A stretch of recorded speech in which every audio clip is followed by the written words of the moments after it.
Team India star pacer Mohammed Shami గత కొంతకాలంగా జట్టుకు దూరంగా ఉన్నాడు. ప్రస్తుతం గాయాలతో సతమతమవుతున్న షమి ఇప్పుడు దులీప్ ట్రోఫీలో ఆడేందుకు సిద్ధమయ్యాడు. ఈ నేపథ్యంలో అతని మాజీ భార్య హసీన్ జహాన్ మధ్య వివాదం మళ్లీ తెరపైకి వచ్చింది.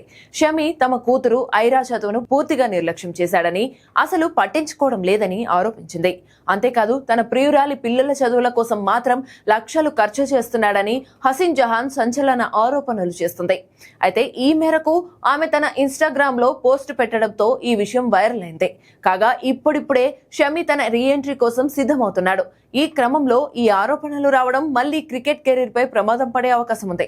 ఇక హసీన్ జహాన్ తన పోస్టులో ఈ విధంగా రాసుకొచ్చింది: నా కూతురు తండ్రి కోటీశ్వరుడు, కానీ స్త్రీల చేతిలో కీలుబొమ్మగా మారిపోయాడు. తమ కూతురు ఐరా జీవితంతో చెలగాటమాడుతున్నాడు. ప్రియురాలి పిల్లల చదువులకు లక్షలు ఖర్చు చేస్తాడు, కానీ కన్న కూతురు చదువు విషయానికి వచ్చేసరికి డబ్బు లేదని చెబుతున్నాడు. అంతేకాదు షమి తన ప్రియురాలి పిల్లలను ఖరీదైన పాఠశాలల్లో చదివిస్తున్నాడని, వారి విమాన టికెట్లకు కూడా లక్షలు ఖర్చు చేస్తున్నాడని హాసిన్ ఆరోపించింది. అయితే తన కూతురు ఐరా ఇటీవల ఓ ప్రతిష్టాత్మక అంతర్జాతీయ పాఠశాలలో చేరినట్లు కూడా జహాన్ తెలిపింది.